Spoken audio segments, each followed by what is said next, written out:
ಇನ್ನು ಪಶ್ಚಿಮ ಬಂಗಾಳದ ಚುನಾವಣಾ ಫಲಿತಾಂಶದ ಬೆನ್ನಲ್ಲೇ ಹಿಂಸಾಚಾರ ಜೋರಾಗಿದ್ದು ಬಿಜೆಪಿ ನಾಯಕ ಹಾಗೂ ಸಿಎಂ ರೇಸ್ನಲ್ಲಿರುವ ಸುವೇಂದು ಅಧಿಕಾರಿ ಅವರ ಆಪ್ತ ಸಹಾಯಕ ಚಂದ್ರನಾಥ್ ಅವರನ್ನ ಗುಂಡಿಕ್ಕಿ ಕೊಲೆ ಮಾಡಲಾಗಿದೆ.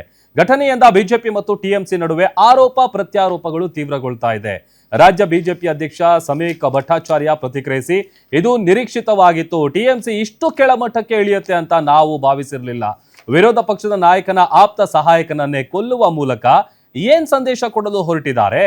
ನಾವು ಕಾನೂನು ಕ್ರಮ ಕೈಗೊಳ್ತೇವೆ ಅಂತ ಆಕ್ರೋಶವನ್ನ ಹೊರಹಾಕಿದ್ದಾರೆ. ಇನ್ನು ಗುಂಡಿನ ದಾಳಿ ನಡೆದಿದ್ದೆ ಹೇಗೆ ಅಂತ ಅಂದ್ರೆ ಬುಧವಾರ ರಾತ್ರಿ 10:20 ಚಂದ್ರನಾಥ್ ಮೇಲೆ ಫೈರಿಂಗ್ ಆಗುತ್ತೆ. ಬಾರಾಸಾತ್ನಲ್ಲಿರುವಂತಹ ಮನೆಗೆ ಕಾರ್ನಲ್ಲಿ ತೆರಳುತ್ತಾ ಇರ್ತಾರೆ ಚಂದ್ರನಾಥ್ ಅವರು. ಈ ದೋಹಾರಿಯಾ ಪ್ರದೇಶದಲ್ಲಿ ಬೈಕ್ ನಲ್ಲಿ ಬಂದು ಅಡ್ಡಗಟ್ಟಿ ಅವರ ಮೇಲೆ ದಾಳಿಯನ್ನ ಮಾಡ್ತಾರೆ. ಕಾರಿನ ಕಿಟಕಿಯ ಹತ್ತಿರ ಬಂದು ಚಂದ್ರನಾಥ್ ಮೇಲೆ 3 ಸುತ್ತು ಫೈರಿಂಗ್ ಮಾಡ್ತಾರೆ. ಚಾಲಕನ ಪಕ್ಕದ ಸೀಟ್ನಲ್ಲಿ ಕುಳಿತಿದ್ದಂತಹ ಚಂದ್ರನಾಥ್ ಅವರು ಸ್ಥಳದಲ್ಲೇ ಸಾವನ್ನಪ್ತಾರೆ. ಇದು ಅವರ ಮೇಲೆ ಆದಂತಹ ಅಟ್ಯಾಕ್. ಬಂಗಾಳದಲ್ಲಿ ಹಿಂಸಾಚಾರ ತೀವ್ರಗೊಂಡಂತಹ ಬೆನ್ನಲ್ಲೇನೆ ಬಾಂಗ್ಲಾದೇಶದ ನಾಯಕರೊಬ್ಬರು ಉರಿಯುವ ಬೆಂಕಿಗೆ ತುಪ್ಪ ಸುರಿಯುವಂತ ಹೇಳಿಕೆ ಕೊಟ್ಟಿದ್ದಾರೆ.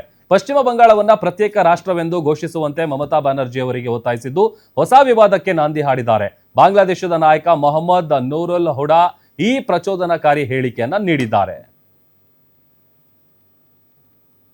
ভোট চোর সাম্প্রদায়িক দাঙ্গাবাজ বিজেপির নেতাদের কাছে ক্ষমতা হস্তান্তর না করার সাহসী সিদ্ধান্তকে আমরা অভিনন্দন জানাচ্ছি। আর একটু সাহসী ভূমিকা নিয়ে ಇವೆಲ್ಲ ಸುಮ್ಮನೆ ತರಲೆಗಳು ಇವರು. ಸ್ವಾತಂತ್ರ್ಯ ಹೋರಾಟಕ್ಕೆ ನಾಂದಿ ಹಾಡಿದಂತಹ, ರಾಷ್ಟ್ರಗೀತೆ ಬರೆದಂತಹ ರವೀಂದ್ರನಾಥ್ ಟ್ಯಾಗೋರ್ ಅವರು, ಒಂದೇ ಮಾತ್ರ ಬರೆದಂತ ಬಂಕಿಮ್ ಚಂದ್ರ ಚಟರ್ಜಿ ಅವರು ಇದ್ದಂತಹ ನಾಡಿನಲ್ಲಿ ನಾವು ಸಪ್ರೇಟ್ ಆಗಬೇಕು, ಸಪ್ರೇಟ್ ರಾಷ್ಟ್ರ ಆಗಬೇಕು ಅಂತ ಇವ್ರನ್ನೆಲ್ಲ ಓಡಿಸ್ಬೇಕು ದೇಶದಿಂದ. ಫಸ್ಟ್ ಆಫ್ ಆಲ್ ಚುನಾವಣಾ ರಾಜಕೀಯ ಇರಬೇಕು, ಇದ್ದು ಜಯಿಸಬೇಕು, ಗೆಲ್ಲಬೇಕು. ಅದನ್ನ ಬಿಟ್ಬಿಟ್ಟು ನೀವು ಸೋತ್ಬಿಟ್ರಿ ಅಂತ ಪ್ರತ್ಯೇಕ ರಾಷ್ಟ್ರ ಮಾಡಿಬಿಡ್ಬೇಕಾ? ನಿಮ್ಗೊಂತ ಪ್ರತ್ಯೇಕ ರಾಷ್ಟ್ರ ಎಲ್ಲರೂ ಸೋತ ತಕ್ಷಣ ಪ್ರತ್ಯೇಕ ರಾಷ್ಟ್ರ ಮಾಡ್ಕೊಂಡು ಹೋಗೋಕ್ಕಾಗತ್ತಾ?